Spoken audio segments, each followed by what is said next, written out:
lo que son los sistemas de cultivo hiperintensivos o también llamados raceways o maternidades, pues han cobrado mucha importancia, ¿no? Dado los problemas que se han presentado a nivel mundial a través de los años. El contar con sistemas controlados que manejados de manera eficiente podemos lograr incrementar en gran medida la rentabilidad y reducir los riesgos en las granjas de engorde.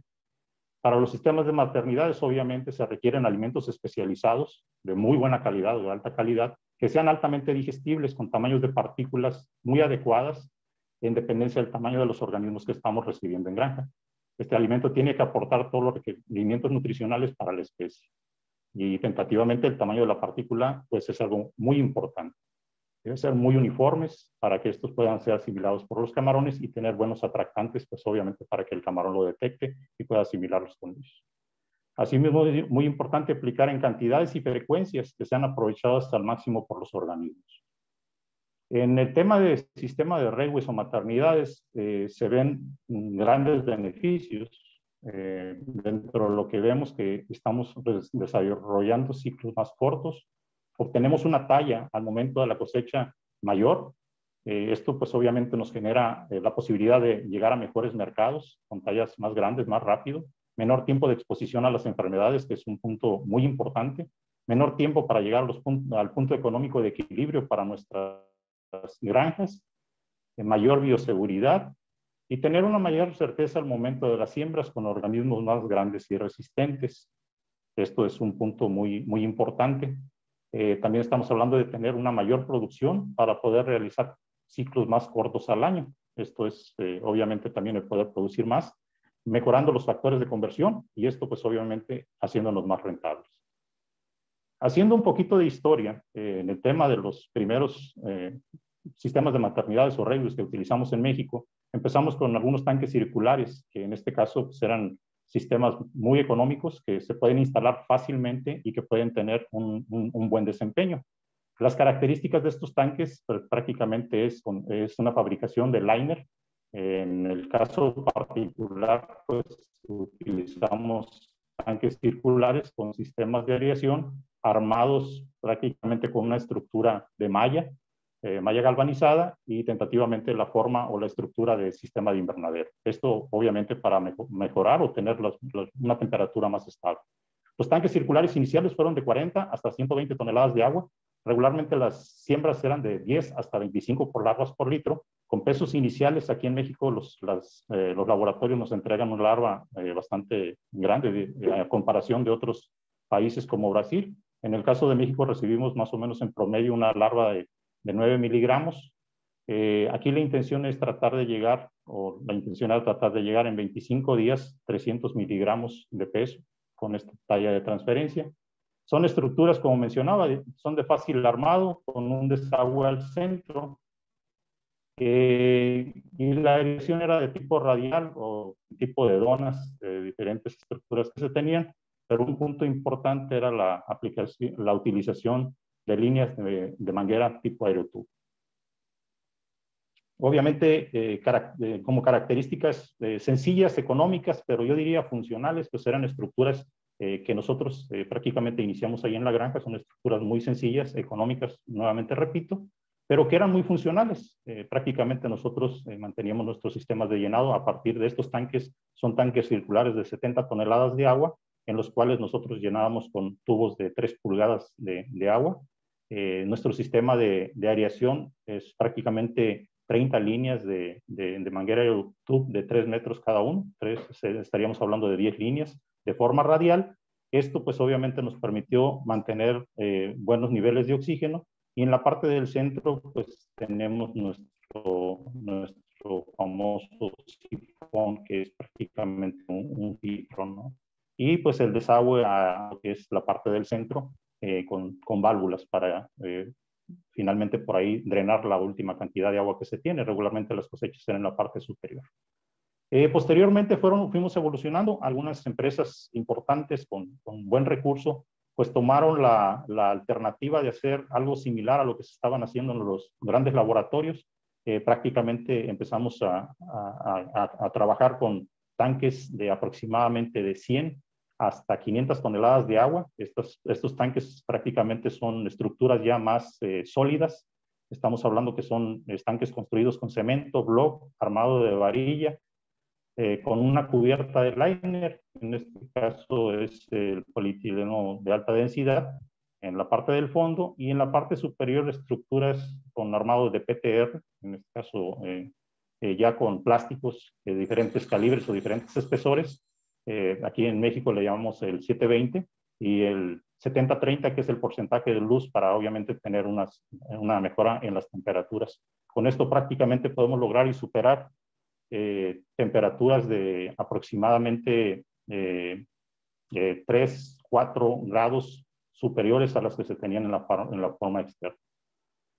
Como mencionábamos, las densidades de siembra aquí también fueron variando en dependencia de la necesidad de cada una de las personas, de los grupos. Las densidades fueron cambiando. Aquí teníamos densidades de siembra, densidades de 3 a 6 organismos por litro. Regularmente se habían obtenido pesos promedios de 350 miligramos en 23 días, hasta 3 gramos en 40 días de cultivo, obviamente con la intención de ser transferidos a los estanques de engorde.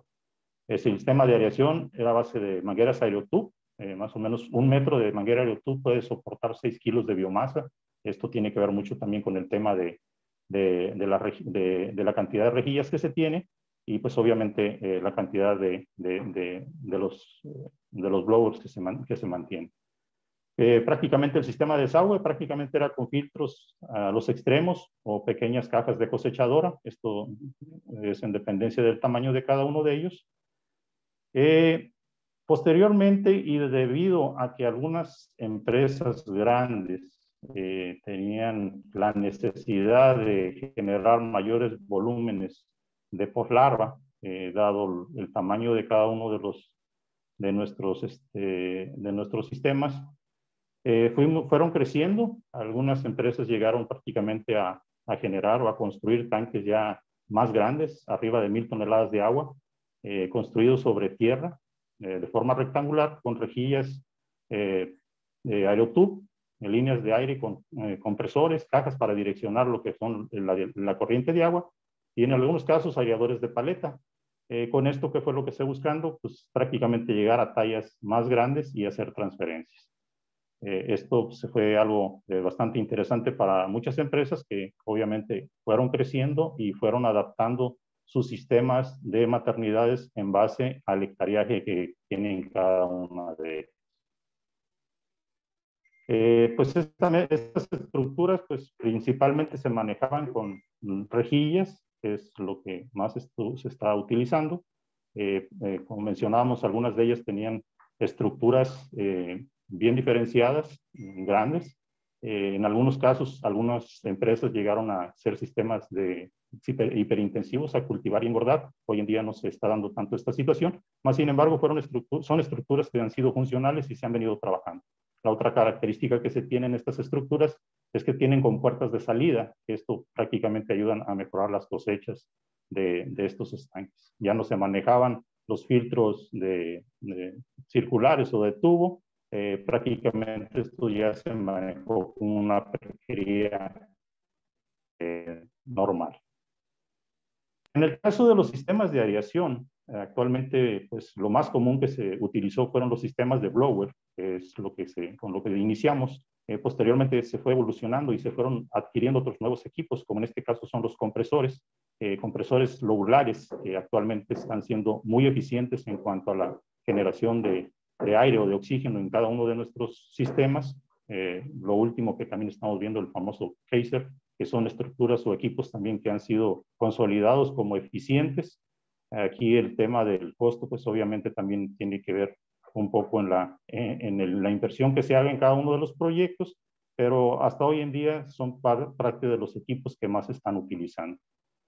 Hoy en día en México, en la mayoría, vemos que tenemos con las mangueras aerotube, que es lo que nos está dando más eficiencia en cuanto al sistema de aireación. Esto es lo que hemos visto y pues actualmente es con lo que se ha estado trabajando. Algo muy importante que tenemos que reconocer es que la calidad de agua ha variado de una manera significativa en los últimos años, diferentes temperaturas, diferentes calidades de agua, épocas de seca que a veces tenemos y que nos alteran también la calidad de agua.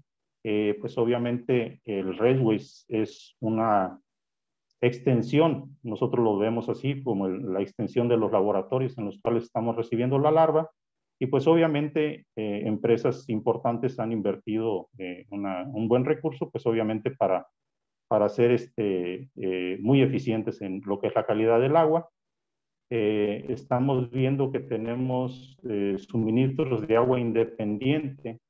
Actualmente el Comité de Sanidad Acuícola no nos permite introducir agua en ciertos periodos en los cuales se domina como periodo de sanitario, sanitario en el cual no podemos ingresar directamente agua a nuestros reservorios y por ende hacemos tomas independientes, ¿no? Esto se maneja desde un principio, lo que mencionaba en el estado de Sinaloa regularmente pues sí tenemos ese periodo de vaciado sanitario. Optamos por obtener esta agua de manera independiente, ¿no? En el caso del filtrado del agua, estamos utilizando diferentes filtros, en este caso como filtros de arena. En este caso, pues es el primer paso. Posteriormente, utilizamos filtros de cartucho de 10 a 20 micras. En el paso de lo que es el filtrado del agua, algunas empresas, no todas, sí quiero ser muy reiterativo, algunas empresas utilizan lámparas UV, en algunas casas también, en algunas granjas también están utilizando el clorogas, y algunas de ellas también trabajan con los equipos de ozono. Estamos hablando de empresas muy sofisticadas que obviamente le ponen mucha atención a lo que es la calidad del agua. En este caso, seguimos trabajando con el tema de filtrado y pues ha sido algo bastante positivo. Aquí quiero hacer algunas pequeñas recomendaciones en el caso del filtrado. Pues estas son parte de las experiencias que nosotros hemos hecho en la granja. Estamos utilizando un filtrado y clorado sobre todo en lo que es el agua. Regularmente estamos clorando el agua con 10 ppm. Nosotros prácticamente metemos al agua en nuestros tanques de 70 toneladas, utilizamos 10 ppm de cloro. En este caso dejamos un periodo de días con aireación para la liberación de lo que es el cloro. En caso de ser necesario, aplicamos 2 gramos por tonelada de tiosulfato para la neutralización del mismo. Tenemos un tema de ser necesario, aplicamos 2 gramos por tonelada de tiosulfato para la neutralización del mismo. Asimismo, aplicamos 7 gramos por tonelada de agua de EDTA para el caso de metales pesados. También estamos haciendo, al término de 2 días de haber clorado el agua, pues dejamos precipitar los sólidos, retiramos prácticamente lo que son los sedimentos con una especie de sifón y con esto tratamos de que en lo posible todo lo que es el sedimento pues prácticamente quede eliminado. También estamos aplicando efinol en el caso de lo que es uno de los productos que utilizamos. A razón de 4 gramos por tonelada de agua, aplicamos 5 gramos de azúcar. Aplicamos de 6 a 10 ppm de piscín, que son productos de nosotros también, 3 a 5 ppm por la mañana y de 3 a 5 ppm por la tarde. En este caso, durante el cultivo, si se llegan a presentar problemas con el incremento de valores de amonio en la calidad de agua, podríamos incrementar el doble de estos probióticos buscando mejorar la calidad de la misma. Pues obviamente aquí uno de los puntos más importantes es tratar de tener un oxígeno óptimo. En este caso estamos hablando por arriba de 3 miligramos por litro, buscando también valores aceptables en el caso de los amonios, abajo de 250 miligramos por litro. De ser necesario, se inician recambios bruscos para mejorar estos parámetros o la aplicación de una mayor cantidad de probióticos. La alimentación pues la realizamos cada 2 horas, 24 horas al día, monitoreando registros constantemente los consumos de alimento, tractos digestivos, residuos de alimento en el agua y fondo, así como la instalación de 2 a 4 comederos para la observación de lo mismo. Un punto importante, y cabe señalar que es muy difícil cuantificar la mortalidad de la larva, por lo que se recomienda realizar observaciones continuas así como la determinación de organismos muertos y la revisión de los tractos de las larvas, buscando indicios de una buena o mala alimentación que se esté dando. En el caso de muestreos de crecimiento, regularmente lo hacemos 2 veces por semana. Con esto estamos observando el tema del crecimiento del camarón, si va acorde a lo que se tiene establecido dentro del proyecto, y también esto nos permite hacer ajustes en lo que son las cantidades de alimento. El manejo de la aireación, como decíamos, es constante, con blowers, llegando a proporcionar oxígeno con micromembranas, en este caso con la ayuda de la manguera AeroTube. Algo muy importante para nosotros también es de gran importancia es el pH, obviamente factores o algunos parámetros como son salinidad, amonio, nitritos y nitratos, pues obviamente se realizan lecturas constantemente cada tercer día para darle seguimiento a lo que se tiene, y ya en periodos críticos lo hacemos de manera diaria. Aquí esperamos cosechar o transferir organismos de 250 miligramos a 300 miligramos en 24 días de cultivo. Esto es en base a la experiencia que hemos estado teniendo y en base también al tema de nuestras líneas de larva que tenemos. En el caso de nuestro grupo, pues también tenemos algunos productos como de la empresa Epicor, que son el Epicin G2, que prácticamente son productos confiables que nosotros utilizamos, y algunas recomendaciones que se tienen también no se manejan, pues es la aplicación. En este caso hay un pequeño protocolo por parte de la empresa que también podemos aplicar formol como desinfectante en el agua. La aplicación de productos como el 3W en los primeros prácticamente 3 días, y posteriormente trabajar con el Epicin G2, que son de 3 a 5 ppm por la mañana, como le mencioné, y a partir y por la tarde otra cantidad que es de forma similar de 3 a 5 ppm por la tarde. Pues esto buscando prácticamente mejorar nuestras condiciones de cultivo en lo que es la calidad del agua. También dentro de los productos que manejamos son productos Vernaqua, son productos maromerizados, extruidos de una excelente calidad. El tamaño de la partícula, pues definitivamente tiene que ser muy especial.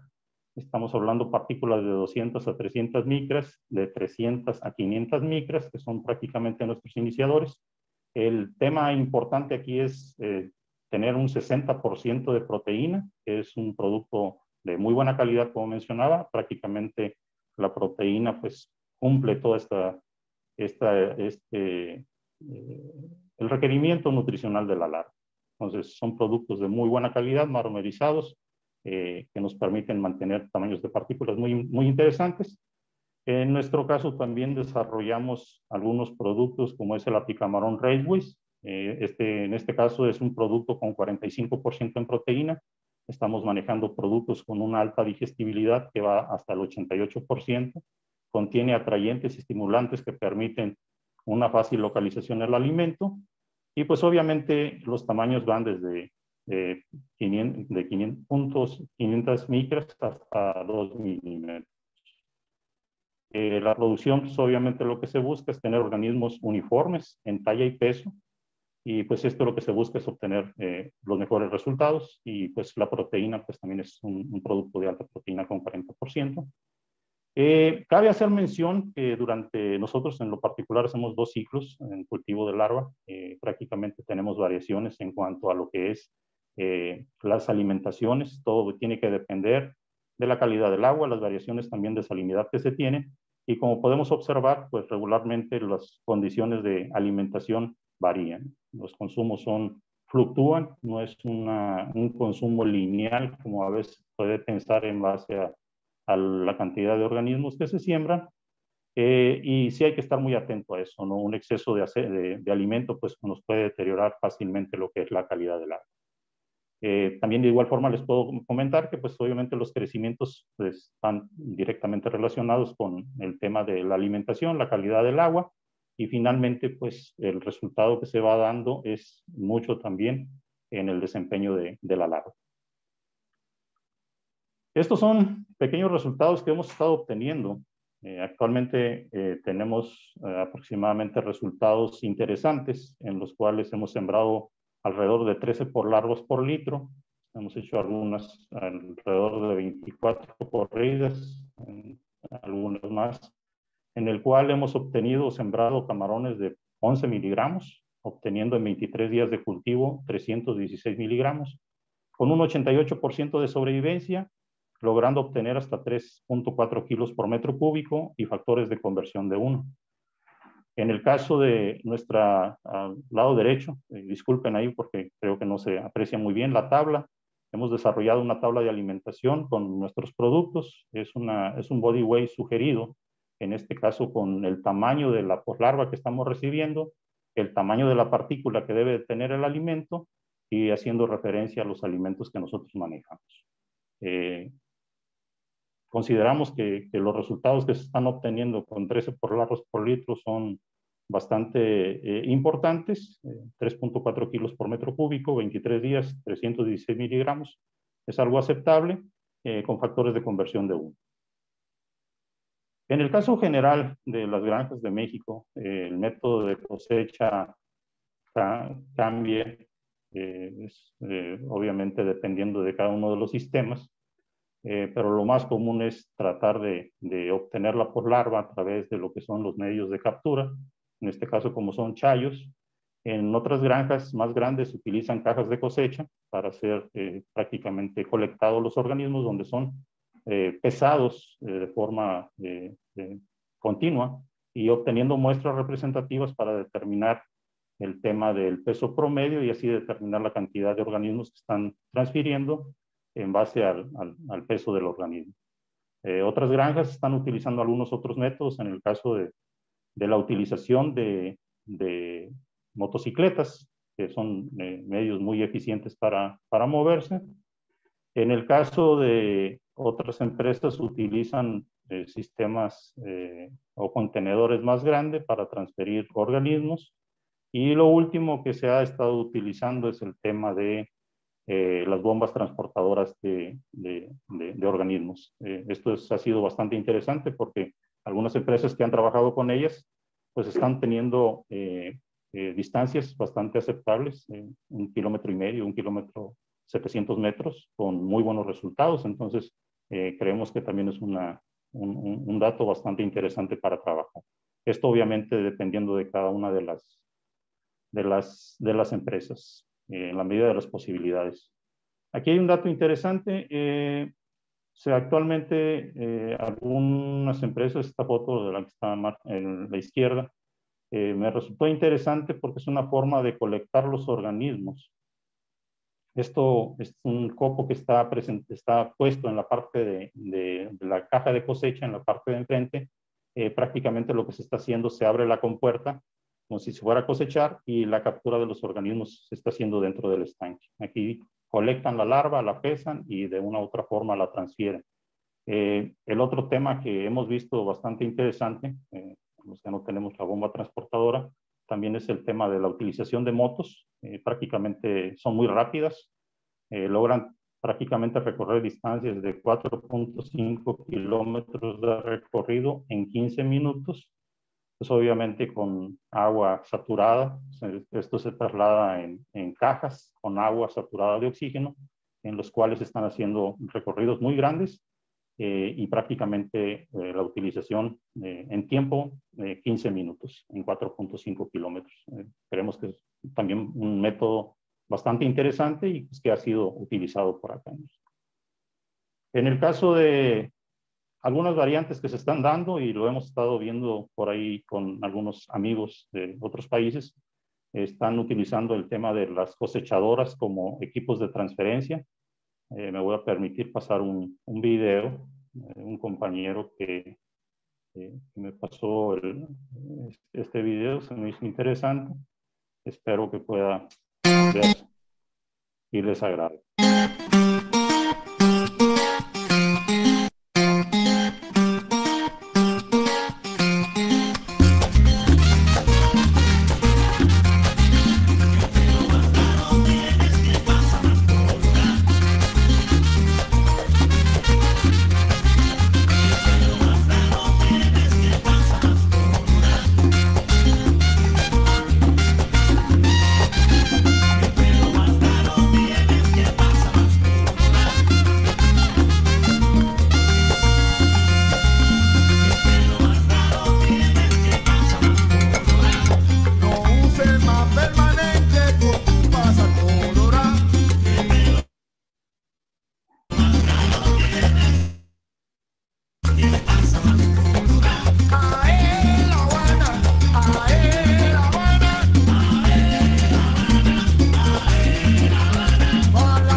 Hace algún tiempo, cuando llegó a México, bueno, antes de que llegara MS, nosotros empezamos a trabajar con los sistemas de maternidades. Quiero mostrarles algo que fue bastante interesante a partir de que se empezaron a utilizar este tipo de sistemas. Nosotros en el año 2010 sembrábamos de una forma directa, sembrábamos 10 camarones por metro, algo normal aquí en algunas zonas para nosotros. El estado de Sonora siembra una mayor densidad, pero en el caso de Sinaloa en particular, nuestra granja sembrábamos 10 camarones por metro. Hacíamos 2 ciclos en el año. Regularmente nuestros ciclos de cultivo eran de 90 días. Lográbamos obtener camarones de 13 gramos, 12 gramos, 2 gramos, 12 gramos y medio. Nuestros crecimientos eran de 0.99 con sobrevivencias del 75.94 y factores de conversión de 1.18. Realmente eran valores normales, podríamos decirlo. Pero a la medida que empezamos a trabajar con el tema de los sistemas de maternidades, hicimos el siguiente año la implementación de estos sistemas. Prácticamente en esas 29 hectáreas, nosotros transferimos camarones de 350 miligramos. En 95 días de cultivo logramos obtener camarones de 22.27 gramos, con crecimientos, un incremento promedio semanal de 1.64, con 89.27% de sobrevivencia y factores de conversión de 1.18. En ese año en particular, antes de MS, nosotros logramos cosechar 114 toneladas en 30 hectáreas. Estaríamos hablando prácticamente de 2 toneladas por hectárea. Resultados que nos marcaron una diferencia bastante importante. Estamos hablando de rendimientos, una diferencia casi de 50 toneladas en sembrar de una manera directa a la utilización de estos nuevos sistemas. En el caso después de Mancha Blanca, prácticamente a la presencia del MS, pues esto cambió muy fuertemente. Empezamos a tener problemas de mortalidad, los sistemas de maternidades se fueron quedando, es algo que sucedió con la llegada del MS. Más sin embargo, hemos estado observando que se han venido recuperando en el tema como todas las enfermedades, creo yo, ¿no? Se han venido recuperando los organismos. Sucedió con Mancha Blanca para el año 2011, 2012. Mancha Blanca para nosotros no nos afectaba tanto. Más sin embargo, pues ya veníamos con una recuperación muy grande, sobrevivencias muy buenas, crecimientos muy aceptables. La línea genética que teníamos era bastante aceptable, con buenos crecimientos. Y a raíz del MS, pues obviamente esto cambió. Nuestras líneas genéticas se fueron a hacer larvas más resistentes y pues obviamente esto cambió el crecimiento que se tenía, las sobrevivencias. Y a través de este tiempo, al menos creo y hemos visto que se han venido recuperando el tema de lo que es el camarón. Actualmente ya estamos viendo una recuperación en el crecimiento de las cepas y las sobrevivencias. Y esto, pues prácticamente lo hemos estado viendo con algunos resultados que se tienen. Voy a presentar algo que se dio acá. Esto es de este año, prácticamente en el año del 2020, donde algunas empresas continúan utilizando las maternidades. Estamos viendo que ya tienen, en este caso es una granja de 190.4 hectáreas, en la zona de Sonora, Bahía Quino, donde ellos transfieren camarones de 150 miligramos con una densidad de 14 por larvas por metro, 14 organismos, perdón, por metro cuadrado.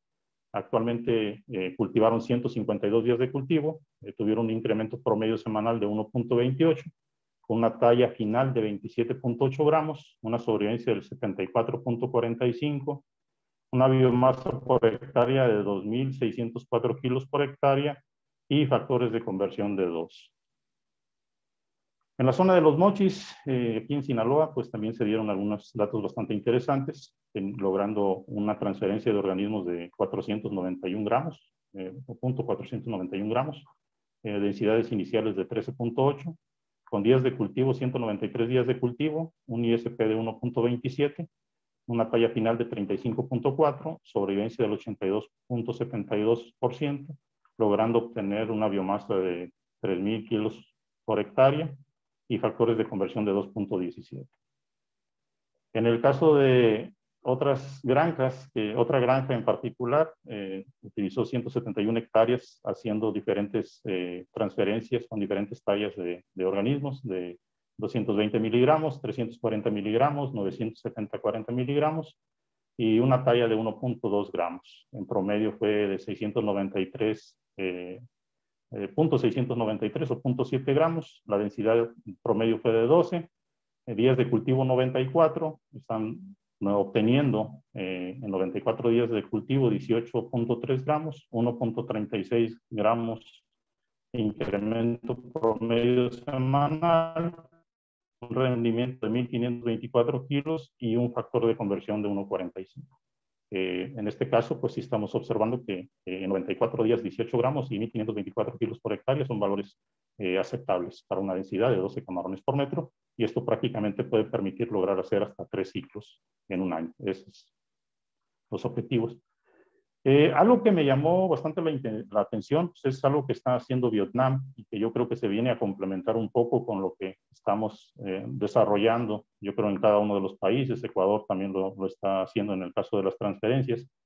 Esta es una información que salió en una revista, Industria Acuícola, en octubre del año pasado, donde prácticamente estamos observando que se están utilizando sistemas de tanques circulares con muy buenos resultados.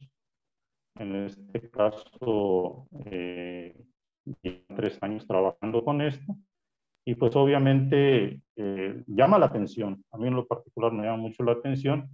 Están hablando que están utilizando diferentes fases. La fase 1 de 25 a 30 días, cosechando camarones de 1 gramo. Estos sembrando a 2.000 por largos por litro, perdón, por metro cuadrado. La fase 2 son tanques circulares que tienen prácticamente el famoso toilet shrimp, que es al centro.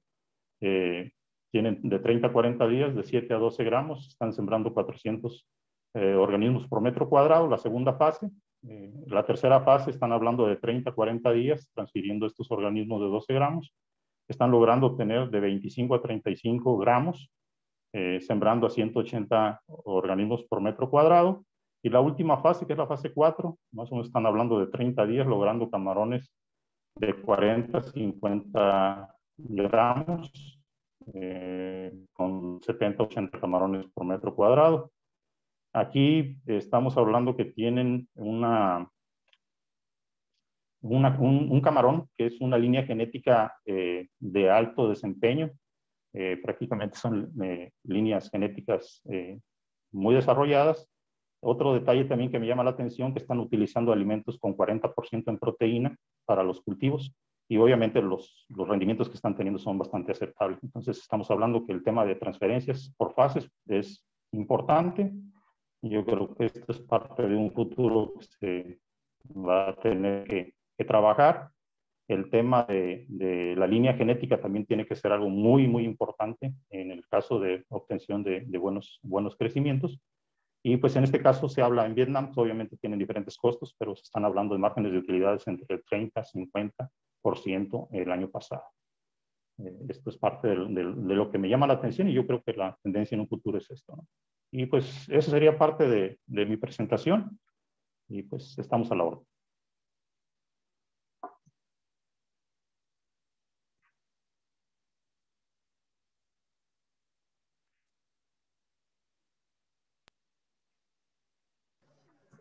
Muchas gracias, Miguel, por esa excelente presentación y por todos esos datos que nos das. Datos que, debo decir, muchos de ellos no están tan disponibles desde el punto de vista de tan preciso como tú lo muestras. Son muchas estimaciones. Y bueno, ahora quisiera abrir a las preguntas que pudieran estar haciendo por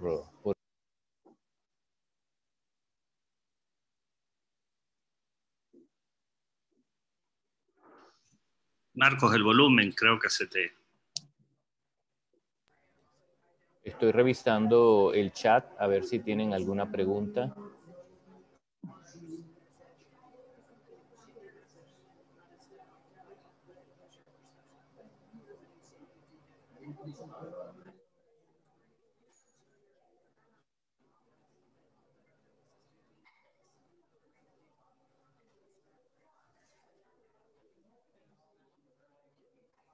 ¿Alguna pregunta del público?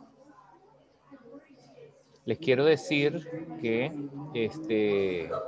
por alguna razón teníamos un límite de usuarios, de participantes de 1000 personas, pero por alguna razón hubo un cambio en nuestro sistema de YouTube y ahorita están permitiendo solo 100 personas. Por eso siempre hubo un tope de 100. Pero ahorita se está transmitiendo por YouTube Live. Ahí les acabo de pasar el link. Por si se llegaran a desconectar, se pueden volver a conectar por YouTube Live. Y les pido una disculpa por eso.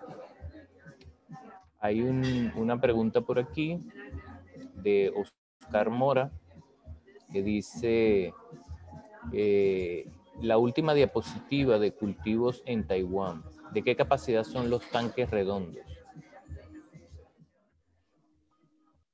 Sí, ahí mencionan que pues aproximadamente de 120 hasta 220 toneladas, depende de cada fase.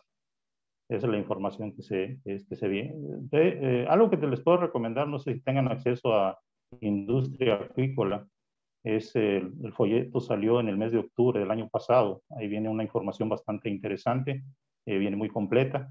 Entonces, es como la referencia y si no, pues estamos a la orden ahí para pasarle la información.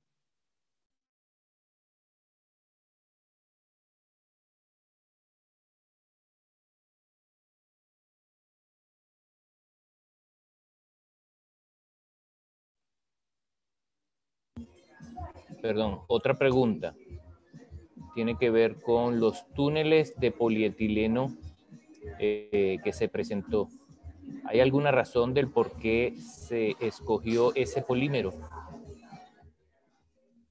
Bueno, si estamos hablando de los tanques, actualmente es uno de los materiales que salieron en la industria. Son realmente flexibles, se adaptan a cualquier forma que se pueda tener dentro de lo que son o cualquier estructura de tanque, ya sea circular, ya sea cuadrado o rectangular. Lo que sí hay diferentes calibres y pues obviamente esto depende de cada una de las empresas que quieran adaptarlo. Hasta donde yo tengo entendido, es el que más se utiliza. He visto en otros países como Brasil también que utilizan la fibra de vidrio para hacer sus tanques también. Pues yo creo que es e incluso hay otro que es un polímero también muy flexible, como si fuera una lona. Para mí, por ejemplo, los tanques que yo tengo, ya llevamos prácticamente 13 años y pues perdón, 7 años y está bastante bien. El tema es mantenimiento, sobre toda la parte de tierra. Esa pregunta la hizo Blanca Rojas de Venezuela. Hay otra pregunta por aquí. ¿Alguna tendencia sobre uso de líneas genéticas específicas para crecimiento, resistencia a enfermedades en México? Mire, realmente se ha buscado la manera de encontrar una línea genética. La realidad es de que hoy en día no hemos visto, al menos yo no tengo conocimiento que tengamos una línea genética específica de resistencia o específica de crecimiento. Los laboratorios están tratando de llegar a algo equilibrado, ya sea en el tema de tener un crecimiento aceptable y una sobrevivencia aceptable. La realidad es que la enfermedad nos ha golpeado fuertemente y pues esto pues nos ve en la necesidad de cambiar algunos aspectos, ¿no? En el tema de decir qué es lo mejor. Hay gente que dice, no, yo prefiero una larva que me dé mejor crecimiento, aunque tenga una menor sobrevivencia, viendo el tema del costo. Y hay otras empresas o laboratorios que se van un poco más al tema de resistencia y pues, obviamente vemos que se sacrifica un poco el tema de crecimiento, ¿no? Pero hasta hoy en día no he visto una línea aquí en México que tenga esa particularidad. Se escucha mucho de Asia sobre todo.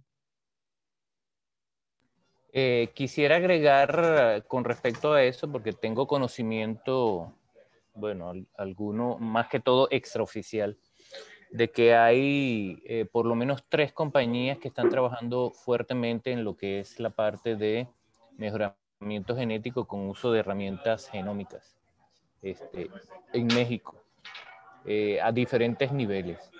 Y muy posiblemente en el futuro habrán varias opciones bien interesantes los datos que están obteniendo. Okay. Y yo creo que, bueno, el uso de esas herramientas va a dar un impulso bien interesante a lo que es diferentes líneas para crecimiento, líneas para resistencia, porque es muy difícil por mi experiencia en diferentes sistemas y en diferentes animales. Es muy difícil obtener un animal, como decir, talla única o para sistemas únicos. Es correcto. Es como, por ejemplo, va a pasar como, por ejemplo, en cerdos, que hay diferentes líneas genéticas para diferentes tipos de productos y diferentes tipos de condiciones. Así pasa también con los pollos. Entonces, ese yo creo que es el futuro. Y bueno, para ser comercial, el Tecnológico de Monterrey ayer lanzó el Laboratorio Nacional de Genómica, en donde tenemos 4 equipos de secuenciación de última generación de Illumina y que vamos a estar metidos en muchos proyectos que tienen que ver con apoyo a la industria, y entre esas estamos trabajando para meternos mucho en la parte del cultivo de camarones, de peces, y por ahí vienen cosas interesantes. Okay. Hay otra pregunta por aquí. Dice, para evaluación de consumo, ¿cuántos comederos se colocan y qué porcentaje de elemento en cada uno de ellos? Ok, bueno, es que depende mucho de las estructuras de cada uno. Por ejemplo, en el caso de nosotros, tanques circulares de 70 toneladas, estamos utilizando 3 comederos. Y en el caso de la colocación de alimentos, estaríamos hablando que es un 10% de lo que se aplica. Ok, esa pregunta la hizo María Virgues. Alex Guevara pregunta, ¿se perfila el uso de tecnologías RAS Biofloc en México? Fíjate que ha habido algunas empresas que han estado trabajando el sistema de Biofloc. Realmente hasta ahorita creo yo que no hemos logrado dominar la tecnología. Sé de algunas empresas que lo están haciendo, pero no te podría asegurar si eso es algo que ya tengamos dominado aquí. Ok, otra pregunta de Viviana. Si se aplica a razón de 10 a 15 de EDTA, ¿llegaría a causar algún daño a las larvas en estadios de SOEA? Bueno, es un comentario, yo creo. No, a lo mejor sí en SOEA, pero realmente nosotros no hemos visto ningún problema. Y eso es al principio cuando tratas el agua. Otto de Venezuela pregunta que si se están usando cultivo de camarones de agua dulce en México. No sé si tú Bueno, tienes algún tipo de... sí, tenemos una zona, ahí lo mencioné en un principio, que es la zona de Colima, donde están trabajando varias granjas con agua dulce y en sistemas intensivos también.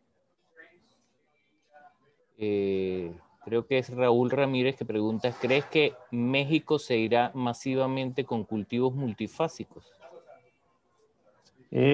Mira, aquí algo que nos ha estado afectando, y es lo que les mencionaba, las enfermedades se vienen constantemente. Antes de MS, la industria veía con buen agrado el tema de las maternidades, de las transferencias, pero a partir de que cayó MS, muchas de ellas dejaron de funcionar. Y eso pues nos obligó obviamente a seguir, ahora sí, buscando la manera de ser económicos, ¿no? Mucha gente le decía, no es un costo muy alto el utilizar maternidades. Y obviamente los resultados que se dieron cuando entró MS eran muy malos. Yo creo que en la medida de las posibilidades vamos a ir adaptándonos.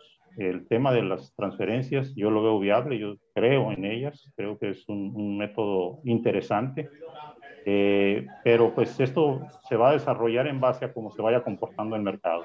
Hoy en día en México anteriormente podías vender muy bien un camarón de 10, 12 gramos. Ahorita el mercado nos está pidiendo camarones de 16 gramos. E incluso pues, las tallas internacionales pues ya se están yendo que quieren camarón primero la de 35 gramos, ahora de 40 gramos. Y la única forma de lograr eso es en base a las transferencias. Eso es lo que yo creo que en la medida de las posibilidades, la gente que pueda lo va a hacer. O las empresas. Mario Aguirre pregunta cómo está el tema de medicaciones con antibióticos para bacterias y antiparasitarios para gregarinas en México. ¿Se pueden mezclar en planta o son añadidos en granja? No, ya tenemos una regulación en la cual las plantas de alimentos no pueden incluir antibióticos o modificar fórmulas no es lo adecuado, no está permitido por la ley. Algunas personas lo hacen de forma particular en sus fincas o en sus camaroneros. Ok.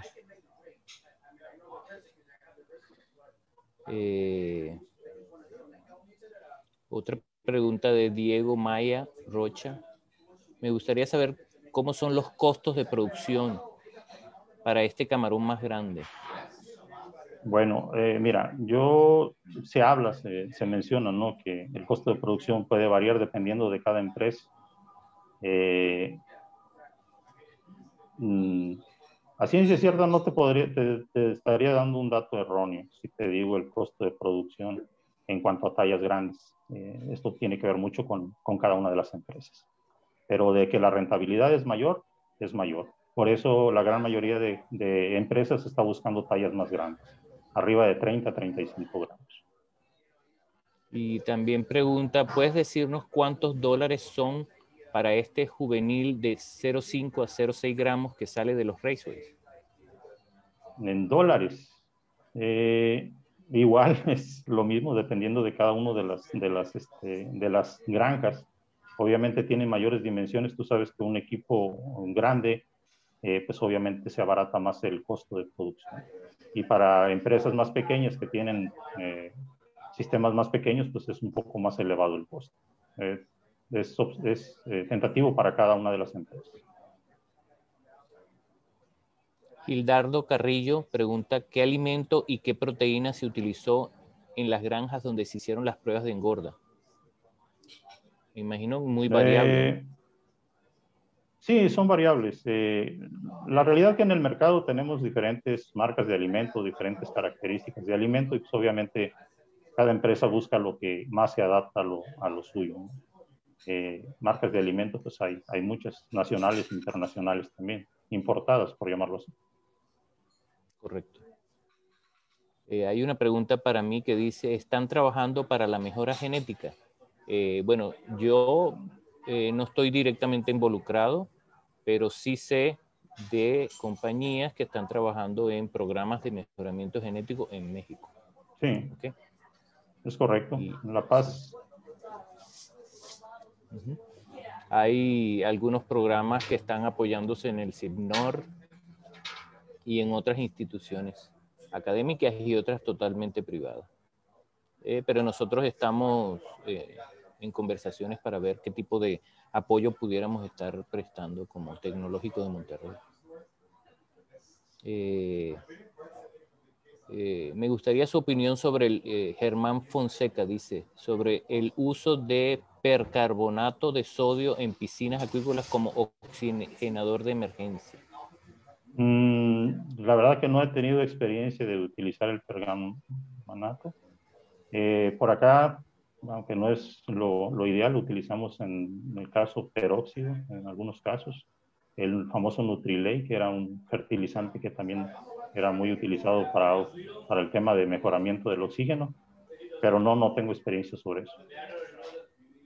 Ok. Alex Guevara, ¿es el mercado nacional importante para los productores? ¿Qué porcentaje representa? Ok, mira, sí es bastante importante. La verdad que nosotros todavía aquí en México importamos camarón. Una de las costumbres de nosotros es comer prácticamente el camarón fresco y eso se busca mucho.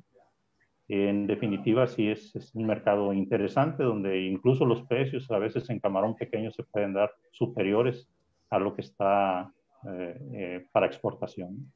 Las tallas grandes sí es una realidad que los mejores precios están fuera de México, pero el mercado interno es muy, muy importante para nosotros. Ok, alguien, déjame ver. Selma Bustamante pregunta, me gustaría saber si tiene más ventajas que los tanques sean circulares. Mira, yo creo que esto depende de lo que estés buscando. A veces los tanques circulares son prácticos, para mí son muy cómodos, hablando en pequeñas dimensiones, 70, 120. Pero ya cuando hablas de volúmenes más grandes, tenemos que modificar un poco el diseño. Aquí estamos hablando que los tanques rectangulares son de 500 toneladas. Hoy en día, si las condiciones de temperatura son buenas, por ejemplo, me ha tocado ver en Ecuador, están utilizando incluso tanques grandes para hacer sistema de maternidades. Entonces, como le dicen, la madre, la abuela, la hija, y pues todo está de forma escalonada dentro de sus cultivos. Yo creo que en México más que nada nos inclinamos un poco del tema de los invernaderos, precisamente por cruzar o anticiparnos un poco a la siembra con la utilización de invernaderos. Pero si las condiciones son estables, yo creo que no tendría ningún problema en utilizar precrías si tu granja es una dimensión grande. Y si en dado caso tienes problemas con el tema de temperatura, pues tendría que ser un sistema tipo invernadero. Ok. Orlando Pichardo pregunta que tienes una slide donde se aprecia una tabla y dice que a mayor talla de transferencia se obtienen mejores resultados en la piscina receptora. Bajo tu experiencia, ¿qué recomiendas? Es que depende mucho. Si tienes una granja muy grande, a veces las distancias te deterioran lo que son el juvenil, el transporte del juvenil. Si es una granja o finca pequeña, yo creo que si tienes facilidad de hacer movimientos, pudiera ser una talla de 1 gramo, sería excelente. Pero ya hablando de un camarón de 350 miligramos, ya te marca una diferencia entre una siembra directa y algo en cuanto a esa siembra, ¿no? De 350 miligramos. Para mí sería 350 miligramos una opción interesante. Si puedes llegar a 1 gramo o a 1,5 gramos, pues yo creo que sería también algo fantástico, porque puedes tener resultados más rápidos en cuanto a la engorda y la cosecha. Muy bien. Creo que con esto terminamos el ciclo de preguntas y Okay. quería agradecerle a todos los que se conectaron y también los que nos están viendo por vía YouTube Live. Por alguna razón tuvimos problemas con el Zoom y no nos permitió el acceso a más de 100 personas. Entonces,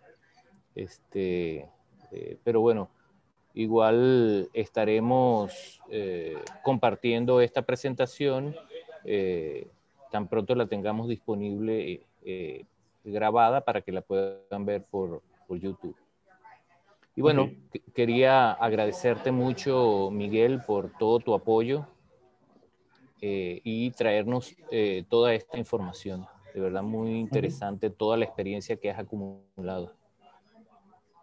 Perfecto. Alex. Pues más que nada a ustedes agradecerles, Alex, Donato, por la invitación y pues seguimos a la orden.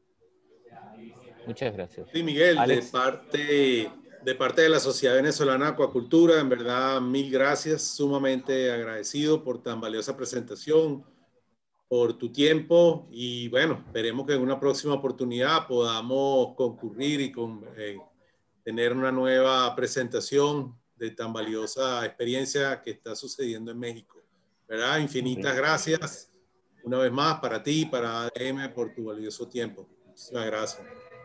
Gracias. Quiero Gracias aprovechar también nuevamente para agradecer a nuestros patrocinantes, Trilapsa, Mega Supply, también por acompañarnos en estos ciclos de seminarios.